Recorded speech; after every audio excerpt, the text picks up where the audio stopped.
오늘도 수요예배에 나오신 성도님들을 예수님의 이름으로 환영하고 축복합니다. 우리는 오늘 신명기 9장 22절에서부터 29절까지의 말씀을 통하여 오직 은혜라는 제목으로 하나님의 말씀을 나누고자 합니다. 우리는 오늘 이 본문을 잘 이해하기 위하여 먼저 신명기의 배경을 다시 한번 되짚어 보고자 하는데요. 오늘 우리가 읽었던 이 본문은 모세가 이스라엘을 향하여 설교 중인 장면입니다. 이때 이 설교의 내용은 무엇인가? 그것은 바로 이스라엘 백성들이 약속의 땅에서 어떻게 살 것인가에 대한 것입니다. 그렇기에 이 설교의 시작인 4장 40절에서부터 8장에 이르기까지 계속해서 반복하고 강조되는 것은 하나님이 너희에게 명령한 규례와 법도를 꼭 지키라는 것입니다.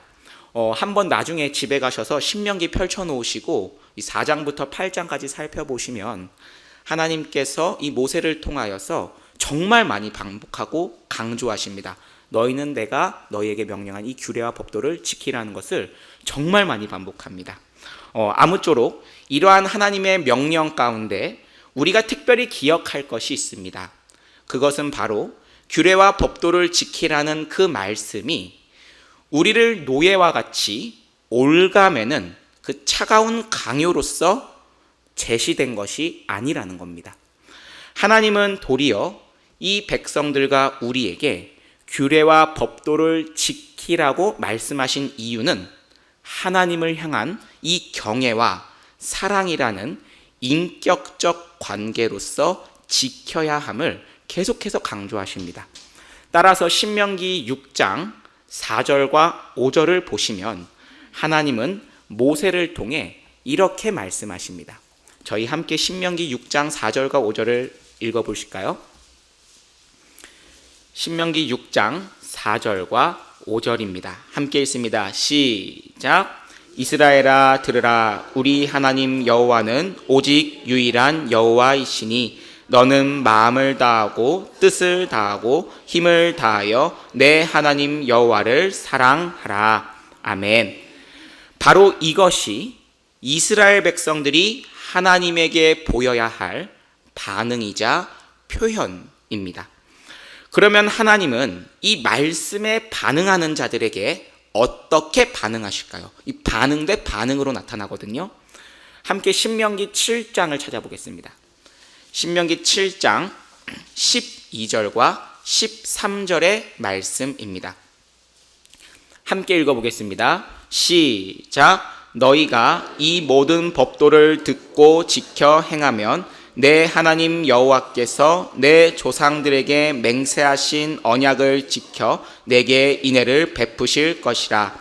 곧 너를 사랑하시고 복을 주사 너를 번성하게 하시되 내게 주리라고 내 조상들에게 맹세하신 땅에서 내 소생에게 은혜를 베푸시며 내 토지 소산과 곡식과 포도주와 기름을 풍성하게 하시고 내 소와 양을 번식하게 하시리니. 아멘. 사랑하는 성도 여러분, 하나님께서 이 말씀을 지키는 자에게 어떻게 반응하신다고 말씀하십니까? 어떻게 반응하시죠? 인애와 사랑으로 반응하겠다는 겁니다. 여기서 계속 복을 보시면 안 됩니다. 하나님께서 이 규례와 명령을 지키면은 인애로 그리고 사랑으로서 복을 주신다는 것이지 기본적인 반응은 인애와 사랑입니다. 따라서 하나님은 그 이스라엘 백성들과 마치 비즈니스 관계처럼 너희가 내 명령을 잘 지키면 복을 주고 안 지키면 국물도 없어 라고 하는 것이 아니라 이 서로 간에 사랑 대 사랑, 그 인격적인 관계를 맺자고 이야기하시는 겁니다. 그렇기에 이스라엘 백성들은 하나님의 말씀을 단순히 기계적으로 지키면 안 되겠죠? 도리어 우리를 사랑하시는 분이 하나님 밖에 없다는 것을 기억하면서 잡다한 우상들에게 한눈 팔지 말고 오직 하나님에게만 집중해야 된다는 것입니다. 이것은 우리도 마찬가지입니다. 아무쪼록 그러면 하나님은 이스라엘에게 이처럼 관계를 강조한 이유가 무엇일까요? 이 관계를 강조한 이유가 있습니다. 우리 함께 한 장 넘겨서 8장 14절을 읽어보겠습니다. 제가 이렇게 찾아보는 이유는 이게 지금 설교의 연속이기 때문입니다. 함께 8장 14절입니다. 함께 읽습니다. 시작. 내 마음이 교만하여 내 하나님 여호와를 잊어버릴까 염려하노라. 여호와는 너를 애굽 땅 종되었던 집에서 이끌어내시고. 아멘. 하나님께서 관계를 강조하는 그 이유는 이스라엘 백성들이 지금 이제 약속의 땅에 들어가기를 앞두고 있습니다. 즉 직전입니다. 그런데 그들이 약속의 땅에 들어가서 평화에 빠져 하나님을 잊을까 염려가 되기 때문입니다. 한마디로 젖과 꿀이 흐르는 땅에서 자신들이 누리는 모든 것이 마치 그냥 내가 했다, 내 힘으로 이뤘다, 다른 우상들 때문이다라는 그 착각에 빠지지 말라고 하나님이 나의 규례와 명령을 지켜라, 나와의 관계를 기억하라고 계속해서 강조하는 겁니다. 자, 그러면 이제 사랑하는 성도 여러분, 한번 생각을 좀 해보길 원합니다.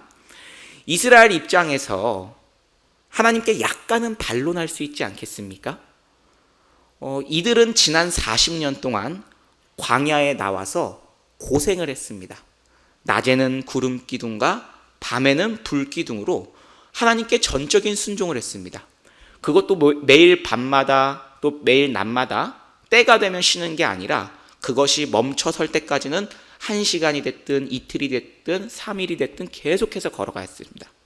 그러니까 한마디로 하나님이 가라면 갔고 멈추라면 멈추라는 그 생활을 몇 년? 40년을 했습니다. 그러니 그들도 말할 수 있습니다. 하나님, 우리도 어느 정도 이 가나안 땅에 들어가는 거에 기여한 거 아닙니까? 라고 반론할 수 있겠죠. 자, 그런데 하나님이 그러한 여지를 조금도 주지 않습니다. 그리고 도리어 말하기를 너희들은 아주 조금도 너희의 노력이나 공로가 없다고 말씀하십니다. 왜 그럴까요? 그것이 바로 오늘 본문 9장 22절과 23절에 나타납니다. 오늘 본문 22절과 23절을 제가 읽어보겠습니다. 너희가 다베라와 마사와 기브롯 핫다에서도 여호와를 경노하게 하였느니라. 여호와께서 너희를 가데스 바네아에서 떠나게 하실 때에 이르시기를 너희는 올라가서 내가 너희에게 준 땅을 차지하라 하시되 너희가 너희의 하나님 여호와의 명령을 거역하여 믿지 아니하고 그 말씀을 듣지 아니하였나니. 아멘. 사랑하는 성도 여러분, 지금 이 하나님의 말씀을 거역했다라고 말합니다. 그런데 이거에 앞서서 지금 모세가 설교 중에 거론한 이 지명이 무엇을 의미하는지 혹시 아시겠습니까? 지금 여기 4가지 지명을 말했죠. 다베라, 마사, 기브롯 핫다와 그리고 가데스 바네아. 이것은 어디를 의미할까요? 이 본문에서 이야기하는 이 4가지 장소는 하나님을 크게 분노시킨 대표적인 장소들입니다. 그러면 이 각각의 사건들은 무엇을 이야기하고 있을까요? 사실 이스라엘 백성들은 이 지명을 듣자마자 본인들의 죄를 떠올렸을 겁니다. 그럼 우리는 그것을 잘 모르기 때문에 이 시간 한번 좀 찾아보길 원하는데요. 이때 사건의 그 순서를 좀 잘 이해하기 위해서 시간적 순서로 한번 찾아보겠습니다. 먼저는 마사 사건입니다. 출애굽기 17장 3절에서부터 7절의 말씀입니다. 출애굽기 17장 3절에서부터 7절까지의 말씀입니다. 오늘 본문은 책갈피로 끼워 놓으시고 함께 좀 말씀을 좀 찾아보길 원합니다. 3절에서부터 7절입니다. 제가 한 절, 성도님들이 한 절 읽고 7절은 함께 읽겠습니다. 거기서 백성이 목이 말라 물을 찾으매 그들이 모세에게 대하여 원망하여 이르되 당신이 어찌하여 우리를 애굽에서 인도해 내어 우리와 우리 자녀와 우리 가축이 목말라 죽게 하느냐. 부르짖어 이르되 내가 백성에게 어떻게 하리까? 조금 있으면 내게 돌을 던지겠나이다. 여호와께서 모세에게 이르시되 백성 앞을 지나서 이스라엘 장로들을 데리고 나일강을 치던 내 지팡이를 손에 잡고 가라. 그 반석 위에 거기서 내 앞에 서리니 너는 그 반석을 치라. 그것에서 물이 나오리니 백성이 마시리라.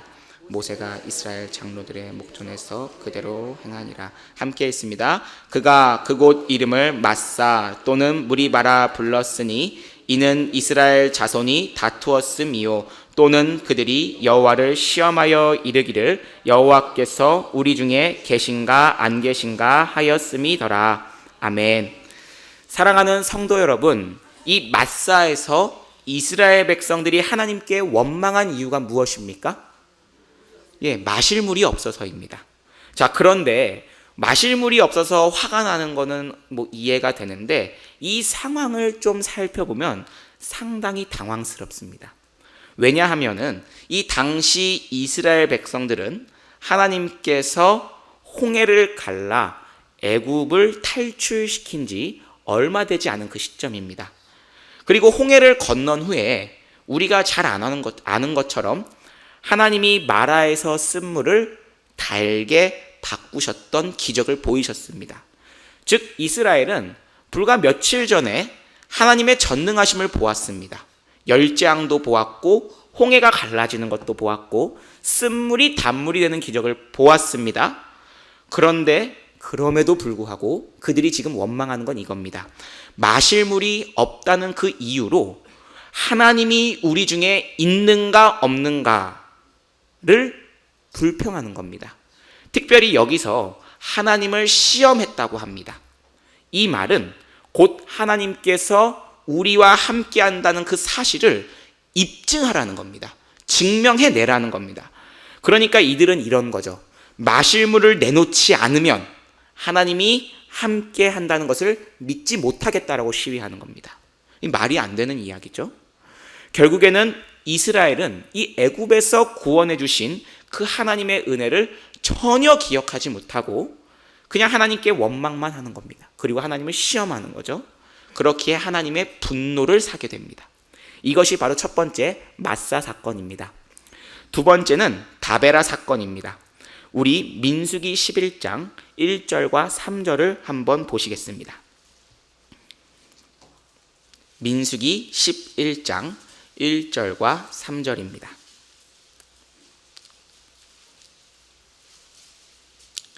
제가 읽어보겠습니다. 여호와께서 들으시기에 백성이 악한 말로 원망하매 여호와께서 들으시고 진노하사 여호와의 불을 그들 중에 붙여서 진영 끝을 사르게 하시매 백성이 모세에게 부르짖음으로 모세가 여호와께 기도하니 불이 꺼졌더라. 그곳 이름을 다베라라 불렀으니 이는 여호와의 불이 그들 중에 붙은 까닭이었더라. 아멘. 다베라라는 뜻은 태우다라는 의미를 가지고 있습니다. 이때 다베라 사건은 이 본문에서 말하는 것처럼 이스라엘 백성들이 악한 말로 하나님께 원망했기 때문입니다. 이 악하다라는 말로만 쓰여졌지 사실 비속어가 담겨 있지 않았겠습니까? 하나님이 그들 중에 불을 내리신 사건입니다. 그런데 이때 이 사건의 배경도 앞선 이 마사의 사건처럼 참 황당합니다. 왜냐하면 이 다베라 사건이 발생하기 바로 직전에 이스라엘에게 어떤 일이 있었는가? 이스라엘이 시내산에 모여서 대략 11개월간 하나님의 백성으로 재교육을 받는 시간을 가졌습니다. 보통 11개월 정도 재교육 받으면 하나님의 백성으로 좀 무장이 되어야 되지 않을까요? 거기서 율법을 배웠습니다. 제사법도 배웠습니다. 그리고 이제는 지파별로 나누어져서 하나님의 군대라는 이름을 갖고 행군의 자리를 잡았습니다. 그리고 약속의 땅으로 출발했습니다. 그런데 바로 얼마 가지 못해서 하나님을 향해 악한 말로 원망이 터져 나왔습니다. 자, 그럼 이제 우리는 궁금하죠. 이 얼마 만에 악한 말이 나온 건가? 성경학자들은 시내산에서 다베라까지의 이 거리를 계산해 보니까 걸어서 약 3일에서 4일 정도 되는 거리라고 봅니다. 따라서 이스라엘은 이 약속의 땅을 향해 새롭게 출발한 지 4일이 되지 못한 채 하나님께 악한 말로 원망을 한 겁니다. 그렇기에 하나님은 분노하시고 그들을 향해서 그냥 불을 내리신 겁니다. 결국 이것도 모세의 기도로 간신히 구원을 받게 됩니다. 이제 세 번째로는 기브롯 핫다 사건인데요. 방금 읽었던 본문과 연속해서 등장합니다. 민수기 11장 4절에서부터 35절까지 말씀이지만 시간 관계상 다 읽지는 않고 5절과 8절과 5절에서부터 8절 그리고 34절의 말씀만 읽어보겠습니다. 우리 5절부터 8절까지 함께 읽어보겠습니다. 시작. 우리가 애굽에 있을 때에는 값없이 생선과 오이와 참외와 부추와 파와 마늘들을 먹은 것이 생각나거늘 이제는 우리의 기력이 다하여 이 만나 외에는 보이는 것이 아무것도 없도다 하니 만나는 가시와 같고 모양은 진주와 같은 것이라 백성이 두루 다니며 그것을 거두어 맷돌에 갈기도 하며 절구에 찢기도 하고 가마에 삶기도 하여 과자를 만들었으니 그 맛이 기름 섞은 과자 맛 같았더라. 아멘. 34절은 제가 읽겠습니다. 그곳 이름을 기브롯 핫다와라 불렀으니 욕심을 낸 백성을 거기서 장사함이었더라. 아멘.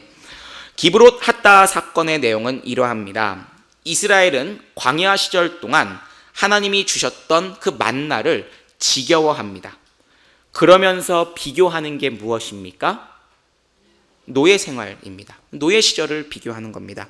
즉 이스라엘은 말하는 것이 이겁니다. 내가 애굽에 있을 때는 값도 생각하지 않고 생선도 먹고 오이, 참외, 부추, 파, 마늘 건강 음식을 잔뜩 먹어서 이 기력이 충만했었는데 이제는 자유인일지라도 만나 외에는 먹을 게 없다. 기력이 딸린다. 그러니까 오늘 말로 말하면 이런 겁니다. 내가 만나를 맛있게 먹어보려고 만나로 튀겨도 보고 만나 과자도 만들어보고 만나 볶음밥도 해먹어보고 만나 라면, 만나 커피 뭐 다 해봤다는 겁니다. 그런데 이게 질려버린다는 거죠. 그 이스라엘이 속마음으로 말하는 게 무엇입니까? 이 구원을 받아서 자유인으로 사는 것보다 이 차라리 노예로 살았던 게 훨씬 낫다라고 말하는 겁니다. 그러니까 결국 하나님이 또 분노하셔서 그들을 쳐서 그곳에 장사시킵니다. 그리고 마지막 네 번째 사건은 가데스 바네아 사건입니다. 이거는 찾아보지는 않고 잘 알 거라 생각합니다. 사랑하는 성도 여러분, 이 가데스 바네아 사건이 무엇입니까? 불신앙의 핵심이자 그들의 믿음 없음이 낱낱이 드러나게 된 사건입니다. 그리고 또 광야 40년이 시작된 장소이죠. 모세는 약속의 땅을 앞에 두고 이스라엘 백성들 중에 12명의 정탐꾼을 보냈습니다. 그런데 결과가 무엇이었습니까? 10명의 정탐꾼이 와서 이렇게 말합니다. 그곳은 성벽이 높습니다. 장대한 거인들이 많습니다. 그러니 우리는 그들 앞에서 메뚜기와 같습니다. 이에 백성들이 밤새도록 웁니다. 그리고 하나님과 모세를 원망하고 통곡합니다. 따라서 하나님은 그들의 믿음 없음, 순종하지 못함, 하나님에 대한 전혀 인격적 관계를 맺지 못하는 것을 보고서 바로 광야로 보내십니다. 그러므로 오늘 읽었던 이 신명기의 본문, 이 9장 22절과 24절이 무엇을 이야기하는 겁니까? 우리 신명기 9장 24절을 함께 읽어보겠습니다. 함께 읽습니다. 시작. 내가 너희를 알던 날부터 너희가 항상 여호와를 거역하여 왔느니라. 아멘. 이 앞에 사건을 좀 살펴보고 나니까 24절의 말씀이 좀 와닿지 않습니까? 이스라엘 백성들이 이 출애굽을 한 날로부터 약속의 땅에 들어가기까지 그들이 한 일이라고는 하나님께 원망한 것밖에 없다는 겁니다. 하나님을 믿지 못한 것밖에 없다라는 겁니다. 한마디로 이스라엘은 그들이 약속의 땅에 들어갈 만한 공로가 전혀 없고 특별히 하나님께 사랑이나 이 축복을 받을 만한 모습 자체가 전혀 없는 자들이라는 것을 이야기하는 겁니다.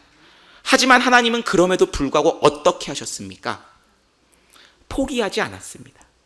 끝까지 약속으로 이끌었다라는 것을 이 성경이 증거하는 겁니다. 따라서 이 본문은 이스라엘의 끝없는 불순종, 하지만 이스라엘을 향한 하나님의 무한한 은혜를 강조한다는 것이죠. 우리는 바로 이러한 점에서 하나님과 우리 나 자신과의 관계를 돌아볼 필요가 있습니다. 그러한 이유는 그 이스라엘의 모습이 곧 나의 모습과 다를 바 없기 때문이죠. 가끔씩 이 주변의 성도님들을 돌아보면 개인적인 그 문제에 빠져서 하나님을 오해하거나 혹은 신앙생활에 어려움을 겪는 그 모습들을 종종 봅니다. 물론 우리도 다 잘 알다시피 하나님과의 관계가 좋으면은 다 좋습니다. 그냥 말씀이 다 날 위한 것만 같고, 그냥 기도만 하면 하나님이 그냥 다 듣고 있는 것 같고, 아무리 헌신을 해도 지치지가 않습니다. 힘이 솟아납니다. 그런데 문제는요, 내 삶에 어려움이 닥치거나 이제 마음에 여유가 없을 때입니다. 이럴 때면은 이제 주중에 열심히 일을 하고 주말에는 좀 쉬고 싶은데 교회에 나와서 예배를 드리면, 그리고 또 주어진 사명을 감당하자면 이 육적으로도 심적으로도 좀 부담이 됩니다. 이뿐입니까? 이제 수요 예배도 나와야 하지, 또 철야 예배도 나와야 하지, 그리고 또 주중에 개인적인 말씀 묵상도 해야 되지. 그러면은 그런 것들이 모두 다 의무로 느껴집니다. 또 버거워지게 되죠. 물론 이러한 상황 가운데에서 그래도 우리가 좀 교회를 다닌 연수들이 좀 있으니까 이제 조금 그래도 우리의 영적인 것이 좀 디프레스 됐다, 그러니까 좀 안 좋아졌다는 생각이 들어서 처음에는 거룩한 척 기도도 좀 해봅니다. 그런데 시간이 좀 더 지나서 이 나의 상황과 이 영혼의 진척이 없으면 어떻게 됩니까? 속이 타죠. 이 정해진 기한 내에 해결될 문제들이 해결되지 않고 이 기도에도 문제들이 해결되지 않으면 이 속이 탑니다. 물론 하나님을 찾긴 합니다. 그런데 이제 그 기도가 소망과 은혜를 구하는 것보다는 이 탄식과 원망으로 바뀝니다. 그리고서 이제 하나님을 오해하기 시작합니다. 어떻게 오해합니까? 하나님 어디에 있습니까? 하나님 안 계시는 거 아닙니까? 혹은 역시나 하나님은 내가 이 평소에 좀 말씀 좀 안 읽고 이 신앙생활 좀 안 했다고 하니까 나를 좀 혼내나 보다, 거리를 좀 두시는 것 같아 하고 하나님을 오해합니다. 근데 하지만 사랑하는 성도 여러분, 한번 잘 생각해 봅시다. 우리의 기도가 잘 안 들어졌다고 해서 하나님이 날 버린 근거가 되십니까? 그러지 않습니다. 혹은 우리의 원함이 이루어지지 않는다고 해서 하나님이 나를 멀리한다라는 근거가 됩니까? 그렇지 않죠. 그렇지 않습니다. 오히려 하나님이 우리를 향해서 기다리셨고 나의 성숙을 위해서 때를 따라 그 주시는 은혜를 오히려 기다리셨다는 것을 깨닫게 됩니다. 이것은 시간이 지나서 깨닫습니다. 신기하죠? 왜 그렇게 성숙하지 못한지 하나님을 가만히 신뢰하기가 어렵습니다. 그래서 우리는 시간이 지난 후에 말합니다. 간증하듯이 하나님은 언제나 나와 함께 하셨구나, 하나님이 나를 이끌었구나, 힘들었어도 다 나에게 필요한 경험이었구나, 내가 교만했지, 내가 뭘 몰랐구나라고 고백합니다. 그래서 깨닫는 건 이겁니다. 문제는 항상 나에게 있었구나, 하나님은 항상 그 자리에 계셨고 늘 우리를 붙들고 계셨구나라는 걸. 그런데 지금 본문이 그걸 이야기하는 겁니다. 이스라엘은 애굽을 탈출한 그때부터 약속의 땅에 들어가는 그 순간까지 하나님을 향해 원망한 이유가 무엇입니까? 의식주 때문입니다. 그런데 하나님이 그들에게 뭐라고 말씀하시죠? 지난 40년을 한번 돌아봐라. 너희의 의복이 헤어졌냐? 너희의 발이 부르텄냐? 먹을 것이 없었느냐? 너희에게 부족한 게 뭐였느냐라고 하나님이 물어보는 겁니다. 즉 인간은 그 순간의 불편함과 이 순간의 상황으로 인해서 매번 하나님께 원망만 합니다. 하나님을 오해만 합니다. 그런데 하나님은 말하는 건 이것입니다. 나는 단 한 번도 불순종한 너희를 떠난 적이 없다라는 것입니다. 하나님은 하나님으로서 당신의 백성들에게 직무유기한 적이 없다라는 것입니다. 그러면 그 증거가 무엇입니까?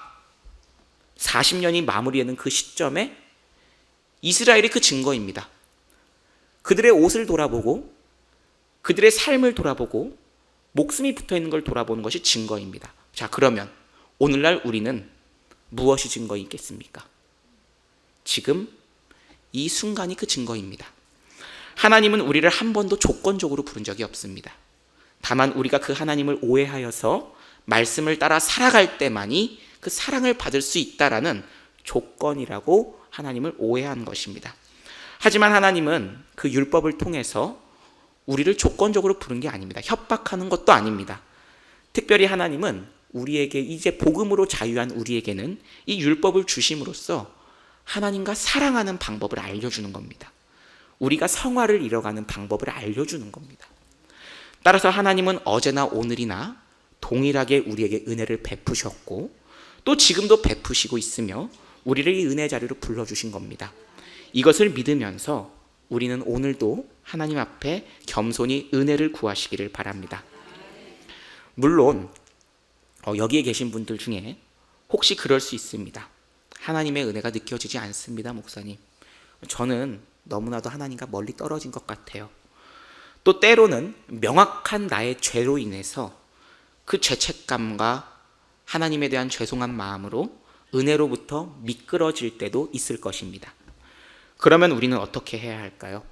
은혜로부터 미끄러졌을 때 이 모세의 기도를 보면서 다시금 지혜롭게 하나님 앞에 나아가는 법을 배워보고자 합니다. 함께 26절과 29절의 말씀을 읽어보겠습니다. 26절부터 29절까지 함께 읽어보겠습니다. 시작! 여호와께 간구하여 이르되 주 여호와여, 주께서 큰 위엄으로 속량하시고 강한 손으로 애굽에서 인도하여 내신 주의 백성 곧 주의 기업을 멸하지 마옵소서. 주의 종 아브라함과 이삭과 야곱을 생각하사 이 백성의 완악함과 악과 죄를 보지 마옵소서. 주께서 우리를 인도하여 내신 그 땅 백성이 말하기를 여호와께서 그들에게 허락하신 땅으로 그들을 인도하여 드릴 만한 능력도 없고 그들을 미워하기도 하사 광야에서 죽이려고 인도하여 내셨다 할까 두려워하나이다. 그들은 주의 큰 능력과 펴신 팔로 인도하여 내신 주의 백성 곧 주의 기업이로소이다 하였노라. 아멘. 사랑하는 성도 여러분, 지금 모세가 어떻게 기도하고 있습니까? 한마디로 말하자면 은혜를 구한 것입니다. 이때 모세가 은혜를 구하는 근거는 크게 두 가지로 살펴보고자 합니다. 여러 개가 있지만 두 가지만 살펴보겠습니다. 먼저 첫 번째는 이것입니다. 하나님께서 맺으신 언약을 기억해달라는 겁니다. 하나님께서 맺으신 언약을 기억해달라. 이것은 상당히 지혜로운 방법입니다. 사랑하는 성도 여러분, 한번 생각해 봅시다. 만약 하나님께서 이 분노로 말미암아 이스라엘을 멸망시키면 어떻게 될까요? 하나님은 스스로 거짓말한 분이 되는 겁니다. 그렇지 않습니까? 이 창세기를 보면은 하나님이 아브라함과 언약을 맺을 때 일방적이었습니다. 즉 아브라함을 통해 하늘의 별과 바닷가의 모래알처럼 많은 민족을 이루겠다고 약속한 것은 아브라함의 간구가 아닙니다. 하나님의 적극적인 언약입니다. 그렇기에 지금 이 하나님이 분노하심으로 말미암아 이스라엘을 멸망시키면 어떻게 되죠? 하나님은 거짓말쟁이가 되는 겁니다. 그러니 모세가 지금 그 언약을 근거로 용서를 구하는 겁니다. 하나님, 이거 하나님께서 죽이시면은 하나님 거짓말쟁이 되는 거 아닙니까? 약속을 기억해 주세요. 우리의 죄가를 보지 마시고 우리의 악함을 보지 마시고 하나님의 하나님 되심, 하나님께서 약속하신 그것을 보시고 한 번만 더 참아주세요 라는 겁니다. 이러한 모세의 기도는 우리로 하여금 이 말씀을 근거로 기도하게 합니다. 혹시 우리 중에 그 하나님과의 관계 때문에 아니면 스스로의 그 죄책으로 인해서 관계가 어려운 분이 계십니까? 하나님께 나아가지 못하는 분이 계십니까? 그러면 우리는 기억해야 합니다. 그리스도 예수 안에서 죄와 사망의 법에서 우리를 해방시켰다는 것. 그리스도 예수의 그 십자가 사건이 우리를 죄와 사망의 법에서 해방시켰습니다. 우리가 이것을 기억하면서 아무리 큰 죄일지라도 예수님의 그 보혈을 힘입어 오늘도 담대함으로 나가시길 바랍니다. 하나님께 담대함으로 은혜를 구하셔야 합니다. 또한 이 기도는 언약과 동시에 그 하나님의 성품을 의지한 것입니다. 우리 하나님 거짓말할 수 없는 분이죠. 이 성품에 근거한 겁니다. 하나님 분노하시기도 하지만 자비하신 분입니다. 회개를 기다리시고 오래 참으시는 분입니다. 그러므로 우리는 나를 의지하는 게 아니라 하나님의 말씀과 하나님의 성품을 의지하면서 오늘도 겸손히 하나님 앞에 나아가시기를 바랍니다. 이제 두 번째로 모세가 은혜를 구하는 그 근거 두 번째를 살펴보고자 합니다. 두 번째는 하나님의 하나님 되심을 근거하는 겁니다. 그의 기도는 하나님의 하나님 되심을 근거합니다. 28절을 보시면 이렇게 말합니다. 주께서 우리를 인도하여 내신 그 땅 백성이 말하기를 여호와께서 그들에게 허락하신 땅으로 그들로 인도하여 드릴 만한 능력도 없고 그들을 미워하기도 하사 광야에서 죽이려고 인도하여 내셨다 할까 두려워하나이다. 이러한 모세의 기도는 하나님과 대단한 친밀감을 보여줍니다. 그리고 또 사실 한편으로는 상당히 뻔뻔합니다. 그렇지 않습니까? 이 모세의 표현을 재해석하면 이런 겁니다. 하나님, 우리가 잘못되면 하나님이 무능하다라는 욕을 먹습니다. 하나님, 우리가 잘못되면 하나님이 무능하다 하지 않겠습니까? 애굽에서 10가지 재앙을 통해서 데리고 나왔는데 약속의 땅 가기도 전에 우리 다 멸망시켜버리면 무능하다 욕먹죠. 하나님, 지금 나라 몇 개를 박살냈는데 하나님 무능하신 분입니까? 그렇지 않죠. 하나님의 이름을 위하여서라도 우리를 책임지세요 라는 겁니다. 사랑하는 성도 여러분, 이러한 뻔뻔함과 친밀감이 있으십니까? 우리는 하나님이 신이라서 어려울 때가 있습니다. 하지만 동시에 하나님은 우리의 아버지라는 그 사실을 기억하셔야 합니다. 가끔씩 저는 제 딸들을 보면 깜짝 놀랍니다. 왜냐하면 너무 뻔뻔합니다. 가끔 가서 저한테 이럽니다. 예를 들어서 아빠, 오늘 나가서 놀이동산 가자. 그리고 킥보드 타고 맛있는 거 먹고 들어오자. 근데 그 시간이 보통 저녁 7시입니다. 말이 안 되는 시간대죠. 그러면 제가 말을 합니다. 아빠 일이 있어서 안 돼. 그러면은 딸이 반문합니다. 왜 안 돼? 그런데 이때 그 왜 안 돼라는 말이 진짜 제 말이 이해가 안 돼서 왜 안 되는 겁니다. 왜 안 되는 거야, 아빠? 가자면 가자는 거지. 딸이 가자면 가는 거지. 왜 안 되냐는 거야? 이런 질문인 겁니다. 그럼 저는 이제 아빠가 일이 바빠서 좀 안 될 것 같은데 라고 하면 스케줄을 미리 잡아줍니다. 아빠 월요일날 쉬니까 그럼 월요일날 가면 되겠다. 그치? 저는 대답을 안 합니다. 그러면은 계속해서 그 다음 주에 가면 되겠다. 그치? 그럼 그 다음 주에 가면 되겠다. 그치? 그 다음 주에 결국에 가야 끝나는 싸움입니다. 우리도 그러합니다. 하나님이 물론 신이라서 어려울 수는 있지만 하나님은 우리를 자녀 삼아 주셨습니다. 우리의 아버지 되어 주셨다는 겁니다. 우리를 사랑하셔서 어떻게 하셨습니까? 이 세상의 지구를 다 합친 것보다 훨씬 더 값진 예수 그리스도를 우리에게 주셨습니다. 우리가 이 사실을 기억한다면 조금 더 뻔뻔할 수 있지 않겠습니까? 요한복음을 보면은 영접하는 자, 곧 그 이름을 믿는 자들에게는 하나님의 자녀가 되는 권세를 주셨다고 합니다. 우리에겐 권세가 있습니다. 정확히는 하나님을 아버지라 부를 수 있는 권세입니다. 어느 누구도 하나님을 아버지라 부를 수 없었습니다. 이스라엘이 그러니까 그런 선민 사상을 갖는 거 아닙니까? 이 세상 가운데 참된 신인 그 하나님이 우리의 하나님이다라는 거. 근데 우리는 하나님이 아버지입니다. 우리가 좀 은혜에서 미끄러질지라도 낭망하지 맙시다. 오히려 하나님께 담대함과 뻔뻔함으로 은혜를 구하시기를 예수님의 이름으로 축복합니다. 이제 말씀을 정리합니다. 오늘은 모세의 설교 중 한 장면이었습니다. 설교의 내용은 이스라엘 백성들은 가나안 땅에서 어떻게 살아야 하는가입니다. 그들은 하나님만을 경외하고 하나님만을 사랑해야 합니다. 그러한 까닭은 하나님께서 그들의 죄악과 원망 가운데에서도 끝까지 은혜를 베푸는 것과 언약을 포기하지 않았기 때문입니다. 이것은 우리도 동일합니다. 우리가 주님 다시 오실 그날까지 우리는 스스로의 연약함으로 늘 좌절할 수도 있습니다. 낭망할 수도 있습니다. 그러나 주님 다시 오실 그날까지 우리를 끝까지 붙드시고 그 영원한 나라로 이끌어 주실 것입니다. 우리가 그 하나님의 은혜를 기억하며 오늘도 갈망하시고 하나님 아버지 안에 거하는 모든 성도들 되시기를 예수님의 이름으로 축복합니다.